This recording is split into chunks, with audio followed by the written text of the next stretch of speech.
आज हम लोग डिस्कस करने जा रहे हैं रियल एनालिसिस में रेमन इंटीग्रेशन के फर्स्ट एक्सरसाइज के कुछ न्यूमेरिकल, वो एक्सरसाइज 5 पे भी है। तो चलिए पहले इसके न्यूमेरिकल को देखते हैं। आज जो हम लोग इस न्यूमेरिकल को डिस्कस करने जा रहे हैं, इसमें 3 तरह के न्यूमेरिकल शामिल होंगे। एक ऐसा होगा कि जिसमें एफ का वैल्यू दिया हुआ है, एक वैल्यू दिया हुआ है, एफ इक्वल टू समथिंग है, और वो जो समथिंग है वो क्या है, वेरिएबल है। जैसे f x equal to x square है, F x equal to x cube है, F x equal to x है, यानी एफ एक्स का एक वैल्यू दिया हुआ और वो वेरिएबल है, जैसे क्वेश्चन नंबर 1 में देख रहे हैं आप। फिर एक होगा एफ एक्स का 2 वैल्यू दिया हुआ है क्वेश्चन में, उसका रेमन इंटीग्रेशन चेक करना कि रेमन इंटीग्रेबल है या नहीं गिवन इंटरवल में। तो एफ एक्स का जो 2 वैल्यू दिया हुआ है, दोनों का दोनों कांस्टेंट है। और तीसरा रहेगा एफ एक्स का 2 वैल्यू दिया हुआ है इंटरवल में और दोनों का दोनों वेरिएबल है, तब हमको चेक करना है कि फंक्शन जो है रेमन इंटीग्रेबल है या नहीं है। तो चलिए इन तीनों तरह क्वेश्चंस को हम लोग एक एक करके देखते हैं। तो सबसे पहला है हमारा एफ एक्स इक्वल टू, सवाल है एक्स स्क्वायर 0 से 1 के बीच में। तो हमको शो करना है F is are integrable in 0 and 1, और इसका इंटीग्रेशन भी निकालना, 0 to 1 F X D X निकालना है। तो अगर F x equal to x square यानी वेरिएबल है, वो भी एक यूनिक वेरिएबल है, सिर्फ एक वैल्यू दिया हुआ है, तो पहले क्या करेंगे, जो इंटरवल रहेगा आपका यहाँ पे 0 to 1 है, उसको n पार्ट्स में डिवाइड कर लीजिए। n पार्ट्स में डिवाइड करने का बहुत आसान सा तरीका है। n पार्ट्स में डिवाइड करेंगे तो लेंथ ऑफ इंटरवल क्या होगा, पहले भी आप पता कर सकते हैं। तो ये 0 1 है, तो n पार्ट्स में डिवाइड करना है तो क्या होता है, b माइनस ए बाय एन होता है। तो b माइनस ए बाय एन करेंगे तो क्या हो जाएगा, यहाँ पे b कितना है 1, a है हमारा 0, तो b माइनस ए हो जाएगा 1 माइनस 0 बाय एन। तो पहला पॉइंट हो गया 0, उसके बाद 1 बाय एन आप जोड़ते चले जाइए, मिल जाएगा आपको। तो वही पार्टीशन पी एक हमने लिया जो बराबर किसके है 0, उसके बाद 1 बाय एन ऐड करते चले जा रहे हैं, 1 by N 2 by N 3 by N dot dot करते हुए n बाय एन आ जाएगा। और चूंकि 1 by N 2 by N 3 by N करते करते बीच में कहीं ना कहीं तो r बाय एन भी मिलेगा, एक आर्बिट्री इंटरवल भी चाहिए, इसलिए हमने एक r बाय एन लिया। तो उसके पहले r माइनस 1 बाय एन भी होगा, उसके बाद वाले इसको लिखना है तो ठीक है, नहीं लिखना नहीं भी लिख सकते हैं। तो हमने मान लिया p जो है ये कोई पार्टीशन है, ठीक है। डेल्टा आर ये ओबियस है, length of R S subinterval कौन हुआ, r minus 1 by N r by N, इस सब इंटरवल का लेंथ है। तो यहाँ पे r इक्वल टू 1 डालेंगे, तो r इक्वल टू 1 डालेंगे तो 1 माइनस 1 क्या होगा, 0 बाय समथिंग 0, तो 0 और ये हो जाएगा 1 बाय एन। तो डेल्टा 1 बराबर हो गया 0 से 1 बाय एन का इंटरवल। डेल्टा 2 हो जाएगा, r इक्वल टू 2 डालिए तो 2 minus 1 1 by N 2 by N 1 by N 2 by N, यानी सेकेंड सब इंटरवल का length, and so on. Capital M R generally supremum से को डिनोट किया जाता है कैपिटल से। तो कैपिटल एम आर बराबर हमने लिया supremum of F x in are S सब इंटरवल, और स्मॉल आर एम आर लिया हमने infimum of F x in are एथ सब इंटरवल। तो लेंथ ऑफ सब इंटरवल वैसे हमको तो मालूम ही है 1 बाय एन है, फिर भी कैलकुलेट करना है तो कैलकुलेट कर लेते हैं। लेंथ ऑफ आर एथ सब इंटरवल क्या हुआ कि जिसे लेंथ निकालने का तरीका होता है कि लास्ट माइनस फर्स्ट करते हैं, यानी b माइनस है, तो यहाँ पे आर एस सब इंटरवल है r minus 1 by N r by N, तो लेंथ क्या होगा r by N minus r minus 1 by N, तो वही लिख दिया गया r by N minus r minus 1 by N. Calculate किया तो हो गया 1 बाय एन। देखिए एफ एक्स बराबर एक्स स्क्वायर मोनोटोनिक इंक्रीजिंग है, क्वेश्चन में दिया हुआ है, क्वेश्चन में नहीं दिया हुआ है। F X to x square X equal to 0 डालेंगे तो एफ एक्स का वैल्यू 0 होगा, 1 डालेंगे तो 1 होगा, 1 के 0 और 1 के बीच में कोई भी डालिए 1/2, तो क्या हो जाएगा एफ डैश एफ एक्स बराबर हो जाएगा 1/4। तो आप देख रहे हैं 0 से 1 के बीच में एफ एक्स का वैल्यू जो आप डाल रहे हैं एफ एक्स का वैल्यू बढ़ता चला जा रहा है, जिसका मतलब एफ एक्स क्या है, मोनोटोनिक इंक्रीजिंग। और ऐसे भी चेक कर सकते हैं आप, एफ एक्स बराबर एक्स स्क्वायर दिया हुआ है आपको ना 0 से 1 के बीच में, तो यहाँ पे एफ डैश एक्स निकालेंगे तो एफ डैश एक्स बराबर क्या होगा 2x, ठीक है, 0 से 1। तो अब आप x का वैल्यू 0 से 1 के बीच में कुछ भी डालेंगे, एफ डैश एक्स जो होगा वो क्या होगा, F dash X greater than 0 होगा for all x belongs to 0 1। 0 से 1 के बीच में 0 से 1 के बीच में एफ डैश एक्स का वैल्यू क्या होगा,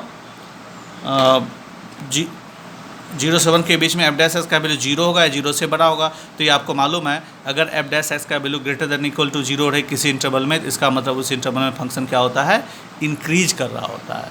और एफ डैश एक्स का वैल्यू अगर लेस देन इक्वल टू 0 रहे किसी इंटरवल में, तो उस इंटरवल में एफ एक्स क्या होता है, डिक्रीज कर रहा होता है। तो यहाँ पे एफ डैश एक्स का value greater than equal to 0 है 0 से 1 के बीच में, इसलिए एफ एक्स क्या है, मोनोटोनिक इंक्रीजिंग है। यहाँ पे हमने डायरेक्ट लिख लिया इस चीज़ को। तो एफ एक्स क्या हो गया, यहाँ पे मोनोटोनिक इंक्रीजिंग है। मोनोटोनिक इंक्रीजिंग है का मतलब क्या हुआ कि इंक्रीज करने का मतलब एफ एक्स अगर किसी इंटरवल में इंक्रीज कर रहा है का मतलब इस इंटरवल का पहला पॉइंट पे एफ एक्स का वैल्यू कम होगा, जो जो आप आगे बढ़ते जाएंगे वैल्यू उसका बढ़ता चला जाएगा। तो इसका मतलब हुआ हर एक सब इंटरवल में, जैसे पहला सब इंटरवल 0 से 1/n, इस सब इंटरवल में सबसे छोटा वैल्यू हो गया 0 पे और बड़ा वैल्यू हो गया 1/n पे। सेकेंड सब इंटरवल 1/n 2/n में छोटा वैल्यू होगा 1/n पे, बड़ा वैल्यू होगा 2/n पे, एंड सो ऑन। rth सब इंटरवल में एफ एक्स का मिनिमम वैल्यू कौन होगा, r-1/n पे एफ एक्स का वैल्यू मिनिमम होगा और r/n पे एफ एक्स का वैल्यू मैक्सिमम होगा। इसका मतलब r/n जो है उसका सुप्रीमम होगा, r/n पे एफ एक्स सुप्रीमम देगा और r-1/n जो है उसका इन्फीमम देगा। तो सुप्रीमम निकालना हो तो एफ एक्स में x equal to r/n put कर दिया, एफ एक्स इक्वल टू में x equal to r/n put करेंगे तो क्या होगा, r²/n², ये सुप्रीमम मिल गया।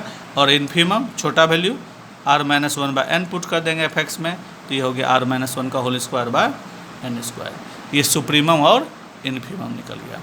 अगर ये एफ एक्स मोनोटोनिक डिक्रीजिंग होता तो जो सुप्रीमम है वो इन्फीमम बन जाता, जो इन्फीमम है वो सुप्रीमम बन जाता। चूँकि मोनोटोनिक इंक्रीजिंग है, डिक्रीजिंग नहीं, सॉरी, मोनोटोनिक डिक्रीजिंग होता तो ये सुप्रीमम बन जाता, ये इन्फीमम। चूँकि इंक्रीजिंग है इसलिए पहला वाला पॉइंट जो देगा वो इन्फीमम का वैल्यू देगा और लास्ट वाला पॉइंट जो देगा वो सुप्रीमम देगा। बाकी यूपीएफ का फॉर्मूला मालूम है हमको, mr sigma mr delta are होता है। mr का वैल्यू हमको मालूम है, r²/n² डाला, डेल्टा आर का वैल्यू मालूम है 1/n, तो 1/n³ बाहर आ गया, सिग्मा r² हो गया, r इक्वल टू 1 2 3 पुट करते चले जाइए तो 1 से लेकर n तक का स्क्वायर हो गया। तो 1 से लेकर n तक के स्क्वायर का सम का फार्मूला हमको मालूम है, n × n + 1 × 2n + 1 6 होता है। एक n कट जाएगा और ये बराबर हो गया यूपीएफ का वैल्यू। अब अपर रेमन इंटीग्रल का फार्मूला होता है limit n tends to infinity UPF, तो limit n tends to infinity UPF है हमारा इतना। अब यहाँ पे इन्फिनिटी वाला सवाल है, इन्फिनिटी वाला लिमिट में हमको मालूम है कि जब तक n जो है वो नीचे नहीं, फ्रैक्शन में नहीं होगा, यानी डिनोमिनेटर में नहीं होगा, तब तक लिमिट पुटिंग नहीं करेंगे। तो n यहाँ से कॉमन लिया तो ये हो गया 1 + 1/n, यहाँ पे n कॉमन लिया तो ये हो गया 2 + 1/n, n हो गया n² कट गया, n equal to infinity put किया तो 1/∞ 0 हो गया, ये भी 1/∞ 0 हो गया, तो 1 × 2 हो गया 2/6 यानी 1/3। तो अपर रेमन इंटीग्रल हमारा निकल गया 1/3। अब सेम वे में लोअर रेमन सम पहले निकाल रहे हैं, तो lower Riemann sum formula sigma small mr delta R, mr का वैल्यू हमने निकाला हुआ ऑलरेडी, r-1 का होल स्क्वायर/n², ये डाल दिया हमने। एक बार चूँकि एक्सप्लेन किया जा चुका है इसलिए हम बार बार डिटेल में नहीं कर रहे हैं। तो 1/n³ सिग्मा r-1 का होल स्क्वायर हो गया, r इक्वल टू 1 पुट करेंगे 0, 2 पुट करेंगे 2 - 1 का होल स्क्वायर 1², 3 पुट करेंगे 3 - 1 यानी 2² ... n पुट करेंगे n - 1²। ये 1 से लेकर n - 1 तक के स्क्वायर का जोड़ है। हमको फार्मूला मालूम है 1 से लेकर n तक में, तो वहाँ पे n के जगह पे n - 1 पुट कर देंगे तो हमको लगता है कि ये एक्सप्लेन करने की जरूरत नहीं है। 1 से लेकर n तक के स्क्वायर वाले फार्मूला में n equal to n - 1 put करेंगे तो आपको ये मिल जाएगा। n equal to n - 1 put करेंगे तो ये आ जाएगा, n³ नीचे रख दिया हमने, ठीक है।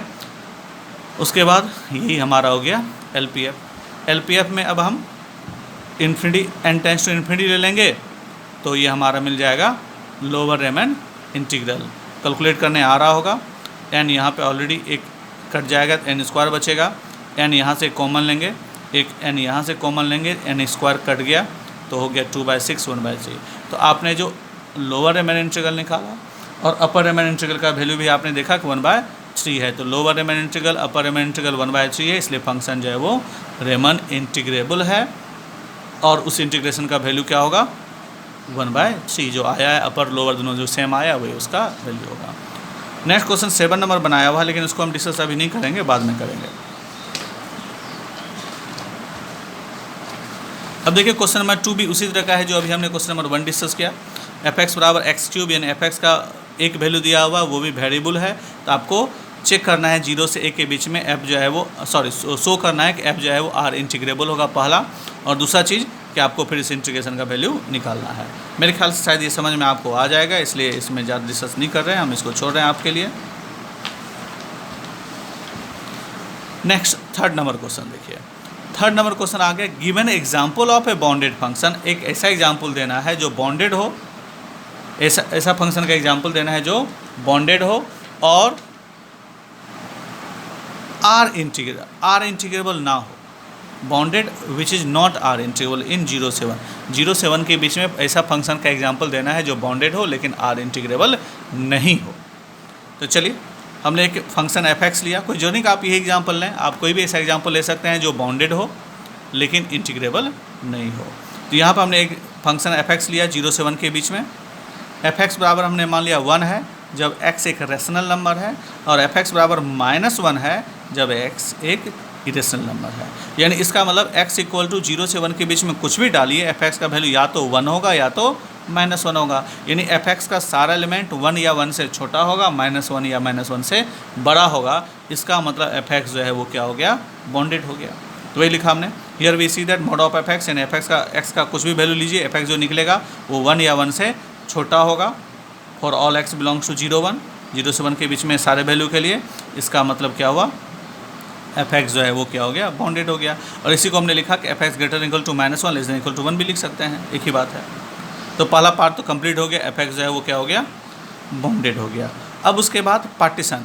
तो एक चीज़ याद रखेंगे, अभी जो हमने सवाल बनाया था कि f(x) का एक वैल्यू दिया हुआ था वो भी वेरिएबल में, तो वहाँ पे पार्टीशन जो हमने लिया था n पार्ट्स में तोड़ा था, और पार्ट्स का इस तरह से लिया था जिसका इंटरवल एग्जैक्टली हमको मालूम चल रहा हो। यानी 1/n 1 - 0/n 1/n, तो 0 लिया था, उसके बाद 1/n 1/n 1/n सब में जोड़ा था। लेकिन जब आपको f(x) का 2 वैल्यू दिया है और दोनों का दोनों वैल्यू वेरिएबल कांस्टेंट है, तब p को आप डिवाइड कीजिए n पार्ट्स में, तो उस n पार्ट्स का इंटरवल, लेंथ ऑफ इंटरवल से हमको कोई लेना देना होता नहीं है। इसलिए हम क्या करते हैं कि एग्जैक्टली हम 0 1/n 2/n 3/n ये सब नहीं निकाल के सीधा x0 x1 x2 लिख देते हैं, क्योंकि लेंथ ऑफ इंटरवल से हमको कोई खास ज़रूरत नहीं पड़ेगा सॉल्व करने के लिए। इसलिए हमने यहाँ पे पार्टीशन जो लिया वो x0 बराबर 0 माना, उसके बाद x1 x2 dot dot xr - 1 xr dot dot 1 ले लेंगे। हम पहले भी जैसा ले सकते थे 0 1/n 2/n 3/n dot dot r - 1/n r/n dot dot n/n यानी 1, लेकिन उसका कोई फ़ायदा नहीं है। लेंथ ऑफ इंटरवल से यहाँ पे कोई लेना देना नहीं होगा, इस सवाल में लेंथ ऑफ इंटरवल का ज़रूरत नहीं पड़ेगा। इसलिए हमने सीधा x0 x1 x2 dot dot करके ले लिया, और इस तरह से लिया कि वेरिएबल के टर्म्स में लिया, इसका जो वेरिएबल के टर्म्स में इसका ज़रूरत पड़ेगा। ठीक है, तो हमने p बराबर x0 x1 dot dot xn ले लिया, कोई पार्टीशन है 0 से 1 के बीच का, जहाँ पे डेल्टा आर ओबियस है। डेल्टा आर जो है लेंथ ऑफ RS सब इंटरवल है, कैपिटल MR जो है सुप्रीमम ऑफ f(x) है इन RS सब इंटरवल, स्मॉल mr जो है वो इन्फीमम ऑफ f(x) है इन RS सब इंटरवल। और चूंकि डेल्टा आर जो है RS सब इंटरवल का लेंथ है, तो डेल्टा आर बराबर क्या होगा, XR - 1। इसमें कुछ एक्सप्लेन करना नहीं है। अब आपने ऑलरेडी इसके पहले वाले सेमेस्टर वगैरह में पढ़ा होगा या इसके पहले वाले क्लासेस में पढ़े होंगे कि रेशनल और इरेशनल नंबर जो है एवरीवेयर डेंस होता है। एवरीवेयर डेंस का मतलब क्या है उसको समझिए। एवरीवेयर डेंस का मतलब होता है कि कोई भी दो नंबर a अगर b लेते हैं तो a और b के बीच में infinite number of rational number होगा, a और b के बीच में infinite number of irrational number होगा। डेंस का मतलब यही है। तो अगर आप यहाँ पे जो इंटरवल आपने लिया, जैसे मान लीजिए x0 और x1 है पहला इंटरवल आपका, तो x0 और x1 का वैल्यू चाहे कुछ भी हो, इन दोनों के बीच में नंबर ऑफ रेशनल नंबर कितना होगा, इनफाइनाइट, और इन दोनों के बीच में नंबर ऑफ इरेशनल नंबर भी क्या होगा, वो भी इनफाइनाइट होगा। यानी हर सब इंटरवल में infinite number of rational number और infinite number of irrational number होगा। और किसी भी सब इंटरवल में अगर कोई रेशनल नंबर है तो f(x) का वैल्यू वहाँ पे 1 हो जाएगा, और इरेशनल नंबर है तो f(x) का वैल्यू हमारा क्या हो जाएगा, -1, जो यहाँ पे मेंशन है। तो किसी भी सब इंटरवल में अगर कोई रेशनल नंबर है तो f(x) का वैल्यू वहाँ पे 1 होगा, अगर इरेशनल नंबर है तो f(x) का वैल्यू वहाँ पे -1 होगा। और हमको मालूम है कि हर एक सब इंटरवल में रेशनल नंबर होगा, यानी कि हर एक सब इंटरवल में f(x) का वैल्यू 1 भी होगा, और हर एक सब इंटरवल में इरेशनल नंबर है, इसका मतलब f(x) का वैल्यू हर एक सब इंटरवल में -1 होगा। यानी हर एक सब इंटरवल में f(x) का वैल्यू 1 भी होगा और -1 भी होगा। इसका मतलब ये हो गया कि हर एक सब इंटरवल में f(x) का जो मैक्सिमम वैल्यू होगा वो 1 होगा, जो हमारा क्या होगा, सुप्रीमम, और हर एक सब इंटरवल में f(x) का मिनिमम वैल्यू क्या होगा, -1 होगा, और यही कहलाएगा हमारा इन्फीमम। तो वही यहाँ पे लिखा हमने कि rational and irrational number everywhere dense होता है, यानी हर जगह पाया जाता है, यानी किसी भी दो नंबर के बीच में infinite number of rational and irrational number होते हैं। इसका मतलब हुआ कि एवरी सब इंटरवल ऑफ 0 1 के सब इंटरवल 0 1 इंटरवल जो है, इसका जितना भी टुकड़ा सब इंटरवल हुआ, उस हर सब इंटरवल में कंटेन रेशनल और इरेशनल नंबर अकर करेगा, यानी मौजूद होगा। और रेशनल और इरेशनल नंबर मौजूद होगा का मतलब है कि एफ का वैल्यू वहाँ पे 1 भी होगा और -1 होगा। तो 1 बड़ा है, इसलिए वो क्या हो गया मैक्सिमम, सुप्रीमम, और -1 हो गया इन्फीमम। तो MR कैपिटल MR जो हो जाएगा वो हो जाएगा 1, स्मॉल MR यानी इन्फीमम हो जाएगा -1 फॉर ऑल आर। तो UPF बराबर होगा सिग्मा MR डेल्टा आर। यहाँ पे मैंने यही समझना है कैपिटल MR 1 और स्मॉल MR -1 क्या होगा। बड़ा जो है वो सुप्रीमम होता है, छोटा इन्फीमम होता है। और ये बड़ा छोटा दोनों नंबर यानी 1 और -1 जो होगा हर इंटरवल में है, तो हर इंटरवल का मैक्सिमम वैल्यू 1 होगा, यानी हर इंटरवल का सुप्रीमम 1 होगा। हर इंटरवल में मिनिमम FX का वैल्यू -1 होगा, यानी हर इंटरवल में FX का इन्फीमम -1 होगा। तो UPF हो गया sigma MR delta R. MR बराबर 1 है तो 1 इंटू डेल्टा आर, तो सिग्मा होंगे डेल्टा आर। ये आपने कैलकुलेट किया होगा। और sigma R = 1 to n delta R बराबर हो गया हमारा कितना, ये क्या होता है last point minus first point. तो इंटरवल हमारा क्या है x0 x1 है, तो लास्ट पॉइंट हो गया हमारा xn माइनस फर्स्ट पॉइंट हो गया x0, तो xn माइनस x0 होगा। ये आपको समझ में आ रहा होगा। सिग्मा डेल्टा आर जब आप कैलकुलेट करेंगे तो सिग्मा डेल्टा आर जो है, सिग्मा डेल्टा आर बराबर होगा delta 1 plus delta 2 plus dot delta n। Delta 1 बराबर आपको मालूम है x1 माइनस x0 होता है, plus delta 2 x2 minus x1 होता है, डॉट लिख देना, पूरा नहीं कैलकुलेट कर रहे हैं। ये होगा xn माइनस xn माइनस 1। तो ये x1 कट गया, x2 कट गया, ये xn माइनस 1 भी अपने प्रीवियस से कट जाएगा, तो xn माइनस x0 बचेगा। तो वही वहाँ पे लिखा गया है, xn माइनस x0 बच रहा है। xn आपका मालूम है, xn बराबर क्या है 1 है, x0 0 है, आपने ऑलरेडी लिया हुआ है। तो आपका अपर रेमेन सम हो गया 1। लोअर रेमेन सम निकाल रहे हैं, तो लोअर रेमेन सम में इन्फीमम हमारा -1 है, तो -1 इंटू डेल्टा आर, तो -1 इंटू डेल्टा आर बराबर xn माइनस x0 होगा। xn 1 है, ये 0 है, तो 1 माइनस 0 यानी -1 हो गया।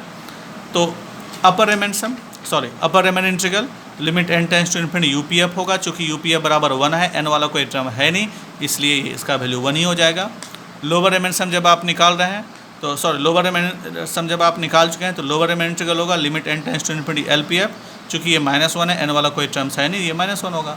और दोनों वैल्यू देख रहे हैं आपस में बराबर नहीं है, इसलिए फंक्शन जो है R इंटीग्रेबल नहीं होगा। तो यहाँ पे हमने एक ऐसा फंक्शन लिया जो कि बॉन्डेड है लेकिन R इंटीग्रेबल नहीं है। That's all.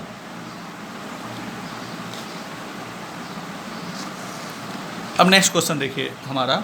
नेक्स्ट क्वेश्चन है हमारा यहाँ पे कि हमको एक ऐसा फंक्शन लेना है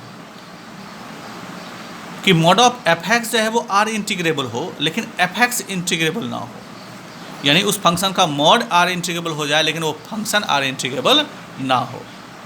ये एग्जांपल लेना है। तो सेम एग्जांपल लेके काम चला सकते हैं। fx बराबर हमने लिया 1 और -1। ये आपको मालूम है R इंटीग्रेबल नहीं है, तो आप दिखा दीजिए R इंटीग्रेबल नहीं है। अब इसमें यहाँ पे बॉन्डेड के बारे में जिक्र नहीं किया गया है, तो इसलिए हमने यहाँ पे स्टार मार्किंग किया हुआ है कि इस बॉन्डेड के बारे में जो जिक्र किया हुआ है ये आपको मेंशन करने का उसमें ज़रूरत नहीं है। आप सीधा पार्टीशन से स्टार्ट कीजिए, fx बराबर ये मान लीजिए, पार्टीशन से स्टार्ट कीजिए और दिखा दीजिए R इंटीग्रेबल नहीं है। जब R इंटीग्रेबल नहीं है, कैपिटल MR स्मॉल MR बराबर R इंटीग्रेबल नहीं है, ये तो हो गया।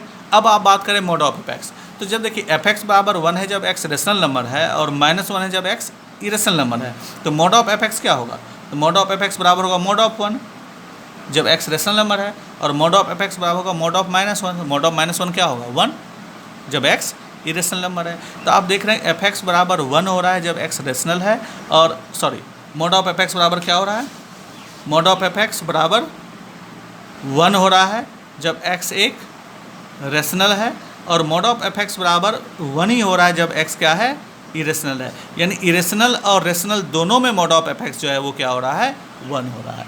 यानी यहाँ पे मोड ऑफ fx का वैल्यू हमेशा 1 ही होगा, चाहे x का वैल्यू 0 1 के बीच में कुछ भी लें।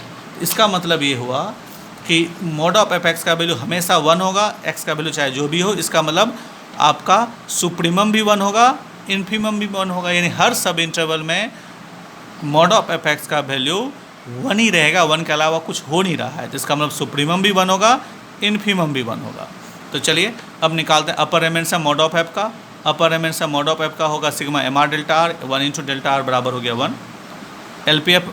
L P mod of F निकाल रहे हैं, यानी मॉड ऑफ एफ का लोअर एम वो भी 1 आ गया।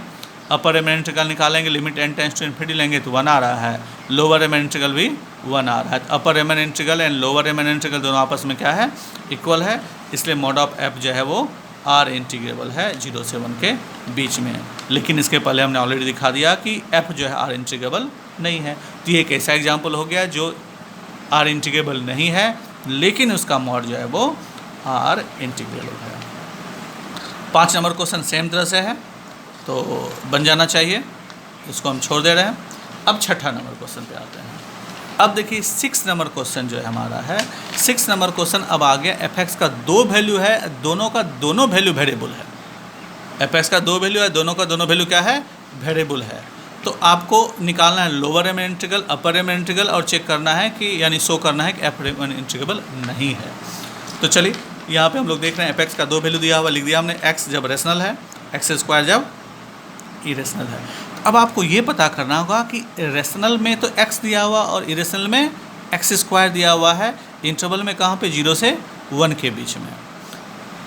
तो आपको पता करना x और एक्स स्क्वायर में बड़ा कौन है। जो बड़ा होता है वो आपका सुप्रीमम होगा, जो छोटा होगा वो आपका इन्फीमम होगा। सुप्रीमम और इन्फीमम के लिए हम पता करना चाहते हैं। इसको आप बाद में भी लिख सकते थे, पहले आप ये भी लिख सकते हैं let p equal to partition हमने लिया, पार्टीशन यहाँ पे भी x0 x1 x2 करके लेते हैं।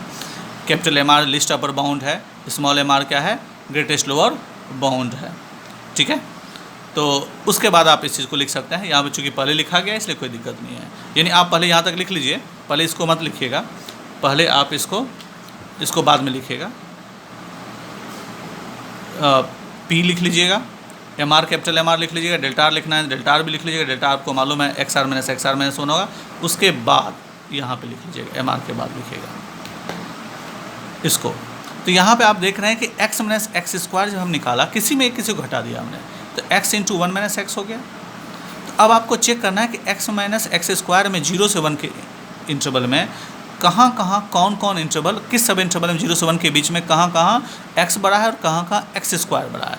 तो सबसे आसान तरीका होता है, यहाँ पे रफ में हमने कैलकुलेशन किया हुआ भी है, 11th में आपने पता किया था, बनाया था कि जिसको आपको पता करना है कि बड़ा कौन है छोटा कौन है, उसका सबसे आसान तरीका उसको 0 कर दीजिए। x इंटू 1 माइनस एक्स आएगा तो x बराबर 0 1 आ जाएगा, यानी 0 और 1 के बीच में जो आपको f इसका वैल्यू यानी x माइनस एक्स स्क्वायर का वैल्यू 0 हो रहा है 0 पे और 1 पे। तो एक इंटरवल डाला आपने 0 और पॉइंट डाला आपने यहाँ पे 1, एक इंटरवल लिया 0 से 1 के बीच में, और कोई टुकड़ा आपको मिला नहीं। 0 से 1 के बीच का कोई भी वैल्यू आप यहाँ पे पुटअप कर दीजिए। जैसे मान लो 0 से 1 के बीच में हमने डाला हाफ, यहाँ पर डालेंगे तो हाफ माइनस हो जाएगा कि ना 1/2 हो जाएगा, माइनस हो जाएगा 1/4। तो क्या होगा, ग्रेटर देन 0 आ रहा है, मतलब ये क्या आ रहा है, पॉजिटिव। तो 0 से 1 के बीच में ये फंक्शन हर जगह पे पॉजिटिव है।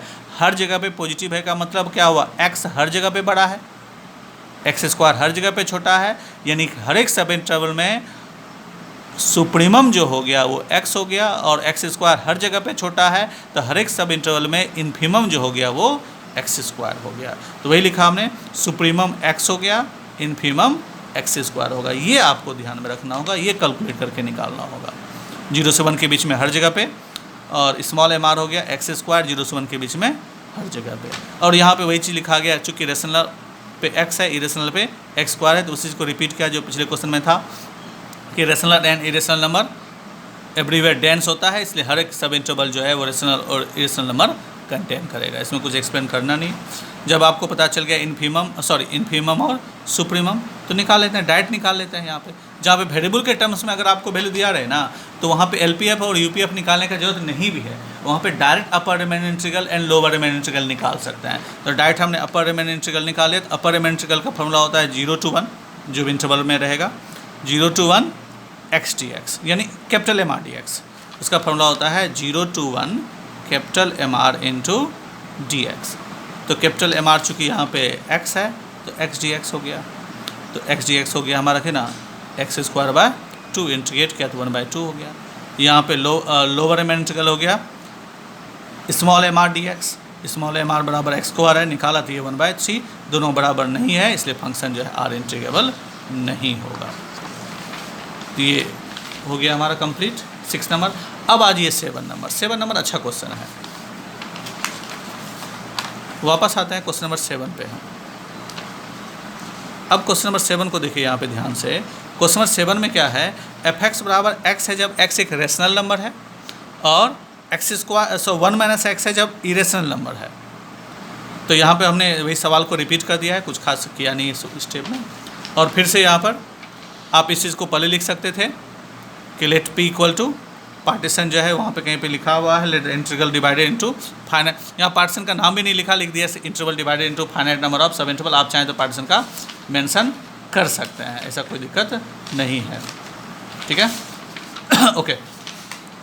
तो मेन अब हमको पता करना है, कैपिटल एम आर आपका लिस्ट अपर बाउंड है और स्मॉल एम आर जो है ग्रेटेस्ट लोअर बाउंड है। अब आपको पता करना है कि एफ एक्स का एक वैल्यू एक्स है, एक वैल्यू 1 माइनस एक्स है। इसमें से बड़ा कौन है, छोटा कौन है, इसके लिए कहाँ किस इंटरवल में 0 से 1 के बीच में। तो इसके लिए हमने क्या किया एफ एक्स बराबर हमने ले लिया कितना, एक्स माइनस दूसरा वैल्यू क्या है 1 माइनस एक्स ले लिया। अब हमको पता करना है 0 से 1 के बीच में कहाँ एक्स बड़ा है, कहाँ 1 माइनस एक्स बड़ा है। इसके पहले वाला जो क्वेश्चन में हर जगह पे एक एक्स था, एक एक्स स्क्वायर था, तो हर जगह पे एक्स बड़ा था और हर जगह पे एक्स स्क्वायर छोटा था। तो हर जो बड़ा था उसको हमने सुप्रीमम, जो छोटा था उसको इन्फीमम लिया। तो ये क्या होगा, 0 से 1 के बीच में एक जैसा बिहेव नहीं करेगा। तो चलिए हम देखते हैं। सबसे पहले हमने कहा कि इसको चेक करने का तरीका होता है कि एफ एक्स को 0 ले लीजिए, पता करना कि कहाँ पॉजिटिव कहाँ नेगेटिव है, यानी कहाँ एक्स बड़ा है, कहाँ 1 माइनस एक्स बड़ा है। यानी एक्स माइनस 1 ब्रैकेट तोड़ा तो प्लस एक्स बराबर 0 लिया, तो 2x बराबर निकला आपका 1, x बराबर निकला 1/2। तो 0 से 1 के बीच में x इक्वल टू हाफ पर एफ एक्स जो है वो 0 हो रहा है। तो साइन चेक करना है किसका, एफ एक्स का। F x equal to 2x minus 1 है, शॉर्टकट में लिख रहे हैं 2x माइनस 1 आएगा सिंप्लीफाई करके। तो यहाँ पे क्या करेंगे, हाफ लिख देंगे। हाँ, तो हाफ तो 0 से 1 के बीच में है, तो अब आप 0 भी लिख देंगे और 1 भी लिख देंगे। अब आपको पता करना है कि किस सब इंटरवल में ये पॉजिटिव है, किस में निगेटिव है। वो पता करने का बहुत आसान सा तरीका है, 0 से हाफ के बीच में कोई भी वैल्यू यहाँ पे डाल दीजिए। जी हाफ का वैल्यू 0.5 होता है, तो 0 से हाफ के बीच में मान लीजिए 0.4, एक्स इक्वल टू 0.4 पुट करेंगे, 0.4 0 से हाफ के बीच में आएगा। एक्स इक्वल टू 0.4 पुट करेंगे तो होगा 0.8 माइनस 1, तो ये होगा लेस देन 0, यानी ये हो गया निगेटिव। हाफ और 1 यानी 0.5 और 1 के बीच में, तो मान लीजिए 0.6 पुट किया, 0.6 पुट करेंगे तो क्या होगा 1.2 माइनस 1, तो ये हो गया पॉजिटिव। तो आपको दिख रहा है 0 से हाफ के बीच में ये जो है ये निगेटिव है। तो इसका मतलब 0 से हाफ के बीच में निगेटिव है का मतलब क्या हुआ, हम 0 से हाफ लिख रहे हैं, 0 से हाफ के बीच में x माइनस 1 माइनस एक्स क्या है, निगेटिव है, यानी लेस देन 0 है। लेस देन 0 है का मतलब 0 से हाफ के बीच में इन दोनों में से बड़ा कौन है, तो बड़ा निगेटिव आ रहा है, तो निगेटिव वाला पार्ट बड़ा है, तो ये बड़ा है, ये क्या है, और ये क्या है, छोटा है।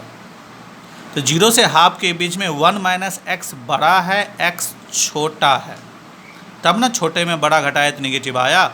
और हाफ से 1 के बीच में, हाफ से 1 के बीच में x माइनस 1 माइनस एक्स क्या आया है, हाफ से 1 के बीच में x माइनस 1 एक्स पॉजिटिव, यानी 0 से बड़ा आया है, 0 से बड़ा आया है यानी पॉजिटिव वाला पार्ट बड़ा है, यानी ये बड़ा है और ये छोटा है।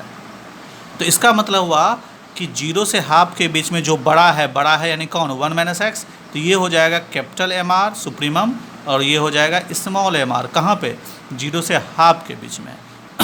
और हाफ से 1 के बीच में बड़ा कौन है, x है, तो हाफ से 1 के बीच में सुप्रीमम हो जाएगा x, और जो छोटा है वो इन्फीमम कहलाता है, वो हो जाएगा स्मॉल एम आर, यानी 1 माइनस एक्स। वही लिखा गया कैलकुलेट करके, आपको यहाँ पे समझाया गया है, देखिए इसको।